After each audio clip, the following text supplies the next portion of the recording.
Up next on Borealis. We meet up with a group of climbers working to save some special crags for their community. We're very much interested in developing rock climbing areas, but also protecting the areas. Hiking with a purpose. Meet the people behind the inspirational Summit Project and learn how they're honoring Maine's fallen heroes. It's a really special time for us to connect, honor, and remember these heroes. Join me on a hike up Moxie Bald Mountain on the Appalachian Trail, one of my favorite fall hikes. And finally tonight, we learn about a historic conservation project in the Magalloway region with a mission to protect thousands of acres of Maine wilderness. Oftentimes I feel like it is like church out here because it's just so peaceful. Stay with us.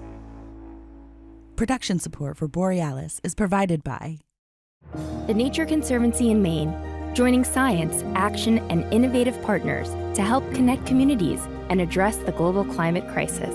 From our forests to our rivers to the Gulf of Maine, learn more at nature.org/join Maine. Maine Office of Outdoor Recreation, reminding you to be a good guest on trails, in towns, and everywhere in between by participating in the Look Out For Me campaign. Learn more at visitmaine.com.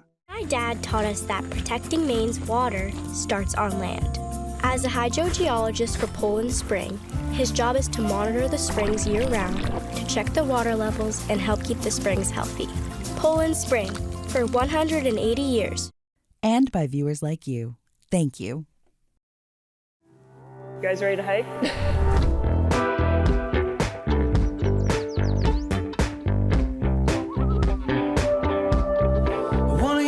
In the wilderness, you darling. Wanna get lost in the rivers and the woods. Get you up on the mountainside. We can just climb.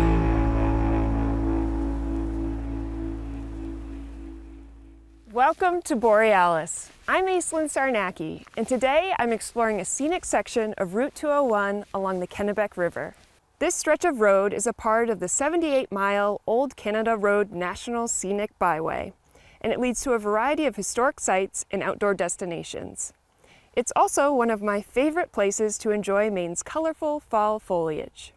This particular spot, Robbins Hill Scenic Overlook, marks the southern end of the Old Canada Road, and it offers scenic views of the High Peaks region in the Kennebec Valley.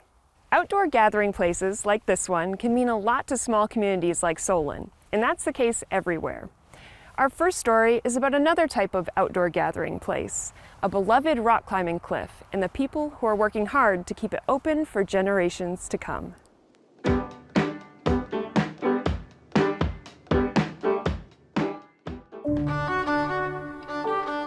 In the small town of Clifton, Maine, just outside of Bangor, Eagle Bluff rises up from the forest below. Its vertical granite walls have attracted rock climbers since the 70s. Yet it's more than just a beloved climbing and hiking destination. It's a conservation success story. Today, I'm joining a small group of dedicated rock climbers who steward this property, keeping it accessible for everyone to enjoy. They're from the Clifton Climbers Alliance and have agreed to show me the ropes, figuratively and literally. We're very much interested in developing rock climbing areas, but also protecting the areas and making sure that access to climbing doesn't go away. This looks called moderate climbing. We're hiking on a trail that the group maintains. Our first stop, a boulder field for some ropeless rock climbing called bouldering. Bouldering is a lot of powerful movements. It's often done with at least a couple of boulderers or climbers. Oftentimes people use crash pads to land on if they fall off the rock. Spotters stand at the base of the boulder to guide the climber onto the mat in case of a fall. Spotters also specialize in offering encouraging words. Excellent. All right. Okay. Yes. No, you're good. Ben Venderstow is an experienced climber, and like many in the group, he enjoys sharing his love of the sport with others. When it was my turn to try bouldering, he and the rest of the group offered some tips. And this rubber is so soft that it's like a racing tire on a car. It's going to be able to grip the ground, and you're going to be able to do that. So You'd be surprised how much pressure you can put on that. Yeah, you can just fold, like I could put my foot here and stand on it. Yeah, there you go. Nice. Yeah, nice work.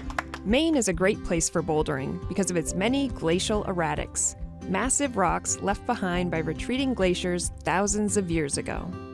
So we just came from the bouldering area and we've hiked uphill, and now we're here at the base of the big cliffs where all the rock climbing routes are, and everyone's gearing up to climb some rock. Locals have cherished this climbing area and the surrounding trails for a long time, but in 2014, it was at risk of being lost to the climbing community. That year, the property's owner, avid rock climber and Brewer High School graduate Don Nelligan, passed away. We saw that possibly Eagles Bluff could be sold to a developer and we would lose access to the climbing here. And they've been climbing here since the 70s, so there's something we were very worried about. So a climbing buddy of mine, Jason Nissen, got us together in 2015. We rallied together and we got the Access Fund, the Quimby Foundation, Land for Maine Futures, and some others to donate money. We raised the money within a matter of months, and we made the purchase, 160 acres. The way we raised the money that quick was awesome, because we would hate to have lost it. The Clifton Climbers Alliance is a small organization, reaching about 40 members at its largest, with numbers rising and falling as students from the nearby University of Maine come and go. But they're a part of a much larger rock climbing community in Maine. Jim Campbell oversees a lot of the organization's hands-on work, such as bolt and anchor replacement. I've been designated the mayor of Clifton just because I've been climbing here for 30 years, and a lot of people that were climbing when I started have passed away, moved on, or aren't climbing anymore. So I'm kind of the old grunt here that knows all of the area, probably the best, climbed here the longest. He and his wife, Betty Campbell, can often be found at the wall welcoming and helping fellow climbers. And together, they've established about a dozen new climbing routes on Clifton Crags over the past decade. It's a very big challenge for me, and I think that's why I like it so much. My husband was doing it for years and years, and he kept trying to get me out, and I wouldn't do it because I'm really afraid of heights. The kids were getting older, they were doing their own thing. I'm like, all right, I'll just try it. And it took a while because I tried it several times, and I'm like, no, get me down or whatever. I'd get up a little bit, and then I'd freak out, come down. I did that for a long time. I had this urge to just challenge myself, and once I started doing that, I thought, oh my God, now I can understand why all these years he loved it. It's my first time rock climbing ever, and Betty is serving as my belayer, a partner on the ground managing my rope and therefore my safety. For these rock climbers, safety is key. This experience is teaching me in real time that rock climbing requires both mental and physical strength. It's a sport where frustration and fatigue battle with patience and perseverance. It requires problem solving under pressure, and it's more challenging than I anticipated. So, what's the appeal? I've always liked the controlling the fear when you're on lead, whether it's a run-out lead where you're way above your gear, a bolt or protection, and keeping it together and getting through it, and the workout as well, the camaraderie, the bond you have with your partners. There's a lot to it. First try it. There you go. The town of Clifton is actually named for its many cliffs. In addition to Eagle Bluff, the town is home to treasured climbing walls at Parks Pond Bluff, Chick Hill, and Fletcher's Bluff. The Clifton Climbers Alliance is working to improve public access to all of these places, not just for climbers, but for hikers and mountain bikers too. Of the 160 acres, it's probably maybe 10% of the property is climbing maybe. So there's a lot of land, it could be used for biking and other hiking trails maybe so. Ben Venderstow moved to the area a few years ago and quickly found a sense of community in the Clifton Climbers Alliance. What's really great about rock climbing and any form of climbing is doing it by yourself is just dangerous. So you need to make friends, and you need to be able to have folks who you can trust. Wait a minute, is this interview halfway up a cliff? You're on a climb called Open Book, and you're currently kind of stemming right inside of the namesake part of the route. So you're this big open book area here, and people will kind of come up from down there, get up to where you are, and then go right on up there to that anchor. After teaching me the basics, Venderstow and his friend Nate Lavoie set out to tackle one of the tougher routes on Eagle Bluff.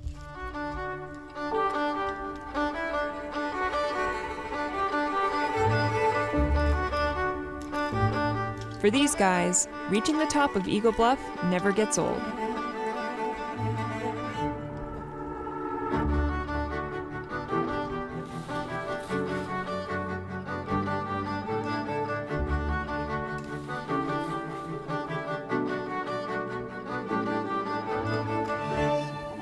Nice work, dude. Thank you. Hell yeah. Nice to you.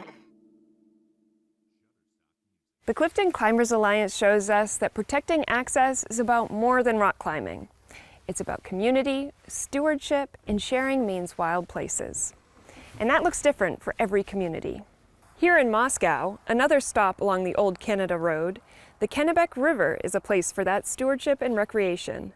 Downriver, you'll see whitewater rafting, and up here, where the water's calm, people can go for more leisurely paddles. And then there's hiking, another activity that brings people together. Up next, we meet the people behind the Summit Project, a living memorial that carries the stories of Maine's fallen heroes to some of the highest peaks across the state.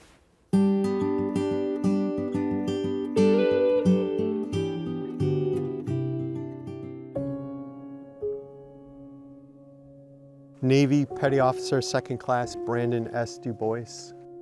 Navy Engineman 2nd Class Austin T. Williams. At a trailhead parking lot for Pleasant Mountain in Denmark, Maine, hikers circle around to receive their special stones. Marine Captain Kenneth C. Moxie.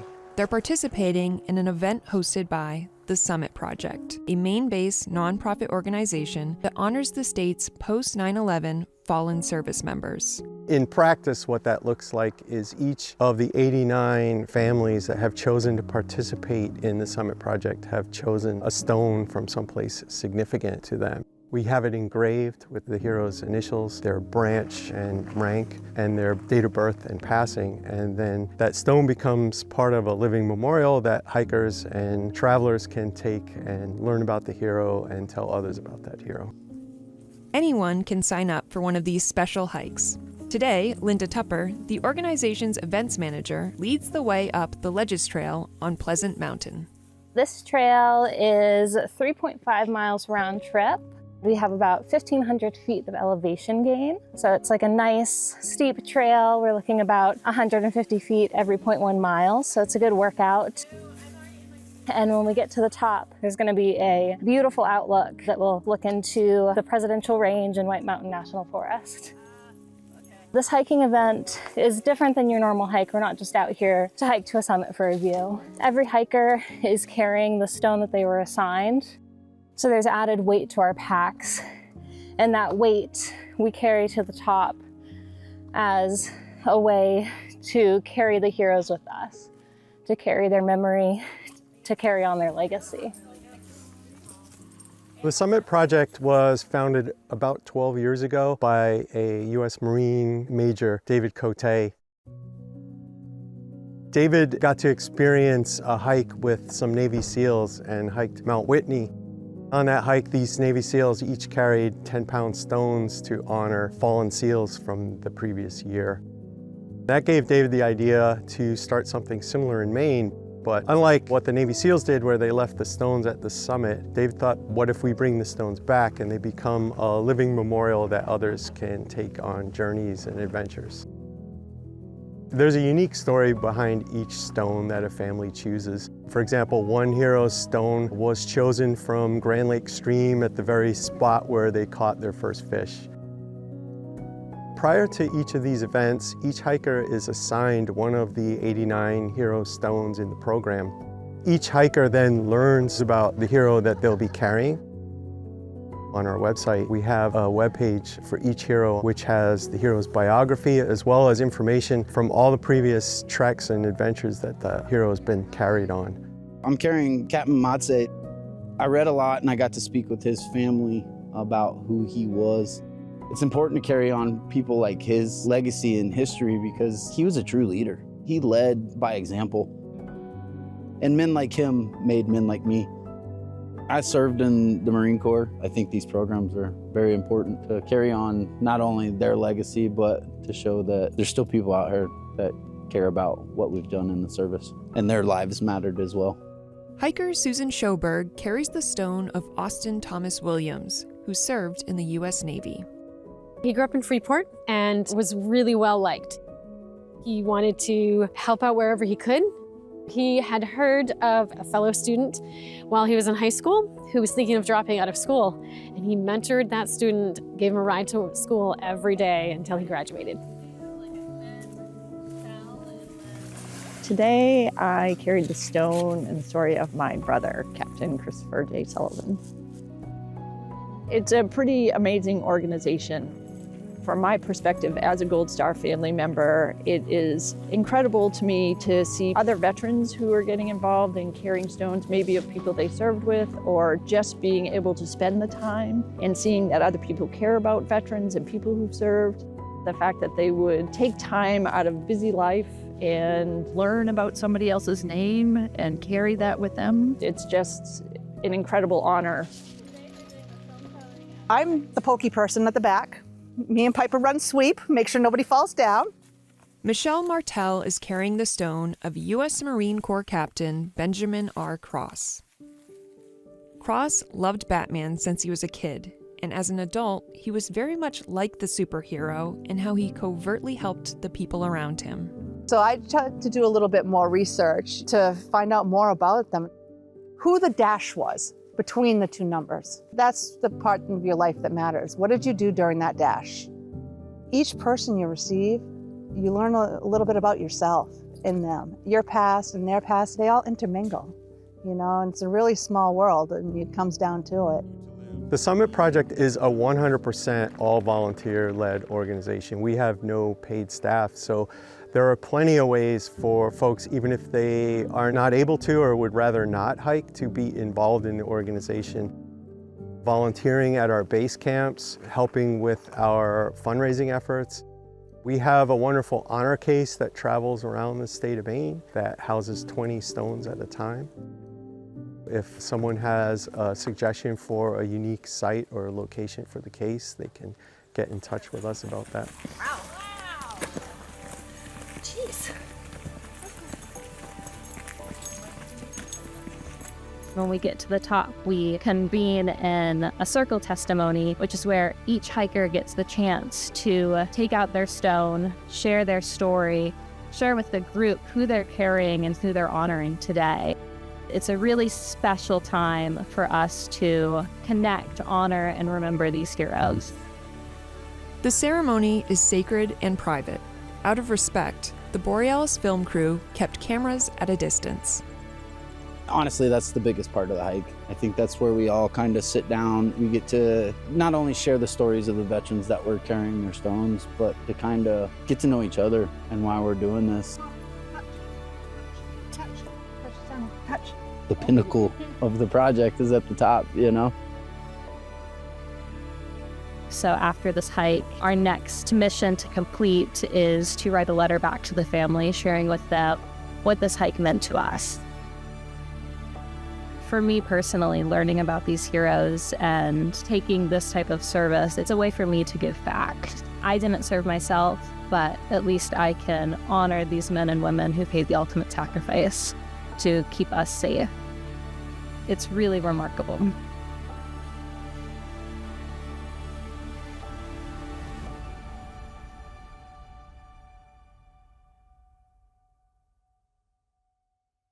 The Summit Project demonstrates how Maine communities can honor service while connecting with the outdoors. If you'd like to be a part of this moving tribute, visit thesummitproject.org. For this week's hiking adventure, I'm taking you to nearby Moxie Bald Mountain, home to some cool caves and not one but two open peaks.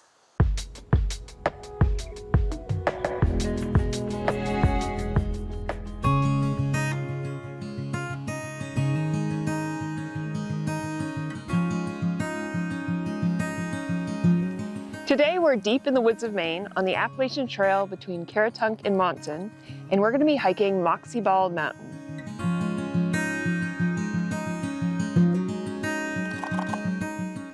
This hike follows the white-blazed Appalachian Trail, which is a famous footpath that spans from Springer Mountain in Georgia all the way to Katahdin in Maine. The AT is about 2,200 miles long, and this is just one of the mountains that it travels up and over.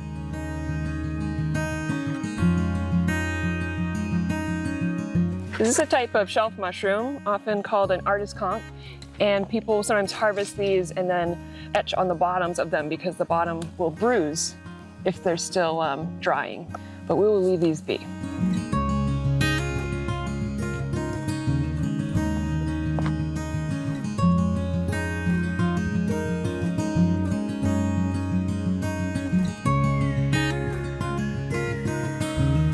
This low-lying plant cover here is a very common plant in the Maine woods called wintergreen. When you break it up, it brings out the scent of it, and it smells just very minty, like wintergreen.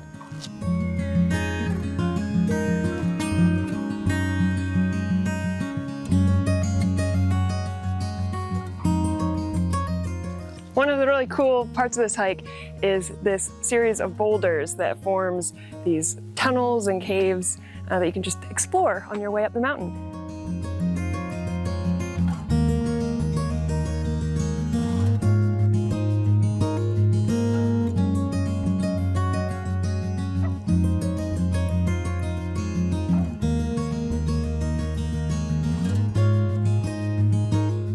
We made it to the top of Moxie Bald, 2,600 feet above sea level, and from here we're going to head over to North Peak for some more great views.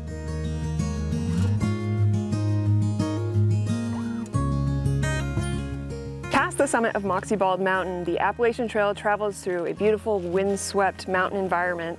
And here we are jumping off the Appalachian Trail and heading on over to North Peak. And it's in about 0.7 miles, so it takes a little extra effort, and it being off the main trail makes it feel really remote. Not a lot of people go over there. And when you're up there enjoying the views, it's like being the last person on Earth.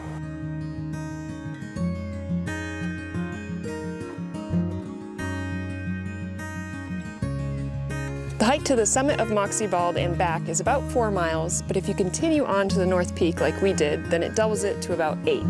I highly suggest it for people looking for a little bit longer of an adventure.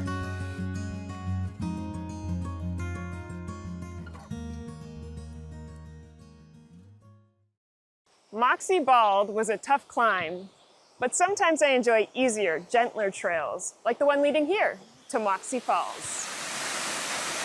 At 90 feet tall, Moxie Falls is one of the highest waterfalls in Maine, and it's my last stop in my exploration of the old Canada Road, though I could keep going all the way through Jackman to the Canadian border. There are so many amazing outdoor spots to visit throughout the state, but none of that would be possible without conservation efforts to protect the wilderness. Efforts like those underway in the Magalloway region.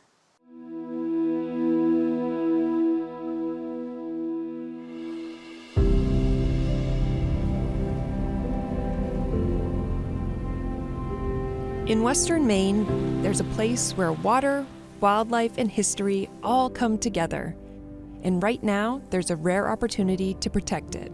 The Magalloway Project spans nearly 78,000 acres in the heart of the northern Appalachian Mountains, featuring rivers, wetlands, lakes, and habitat that has supported life here for thousands of years.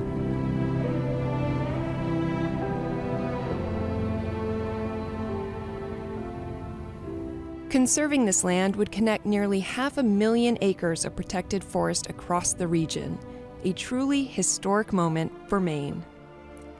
What makes this possible is an unusual partnership. 4 conservation groups, from local to global, joining forces to safeguard this place for future generations.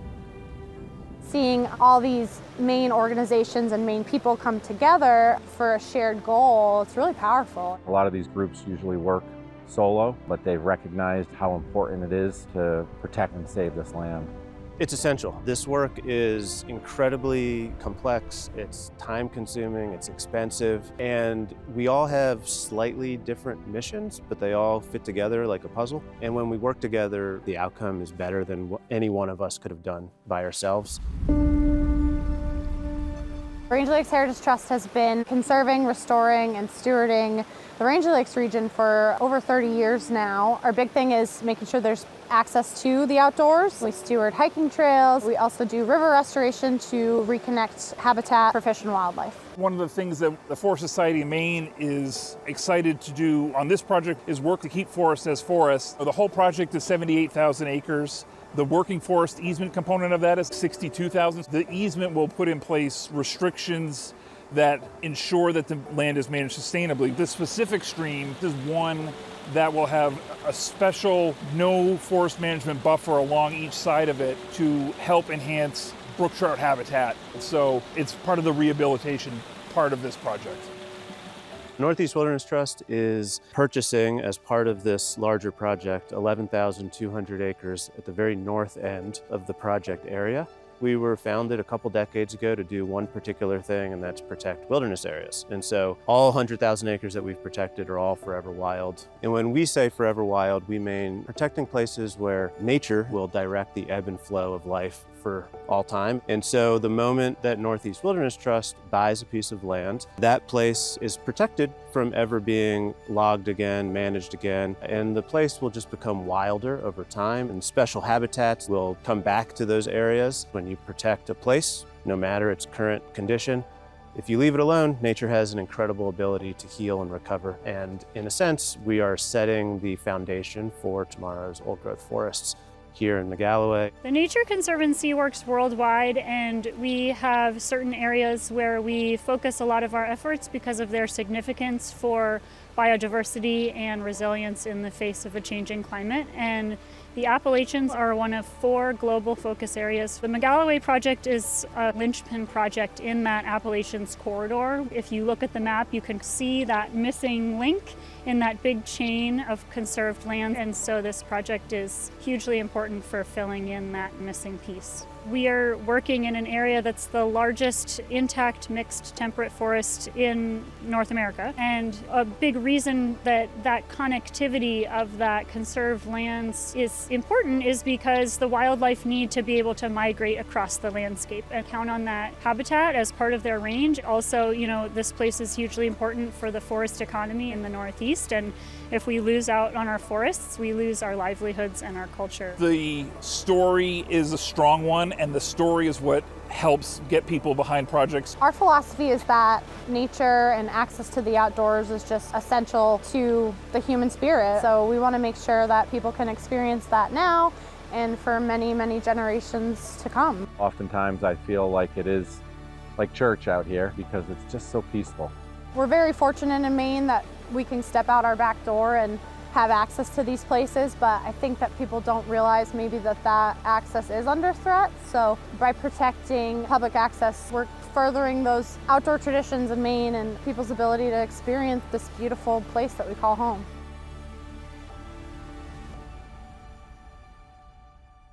The Magalloway Project is just another example of the strength we gain when we work together, whether it's large conservation organizations or a small group of rock climbers.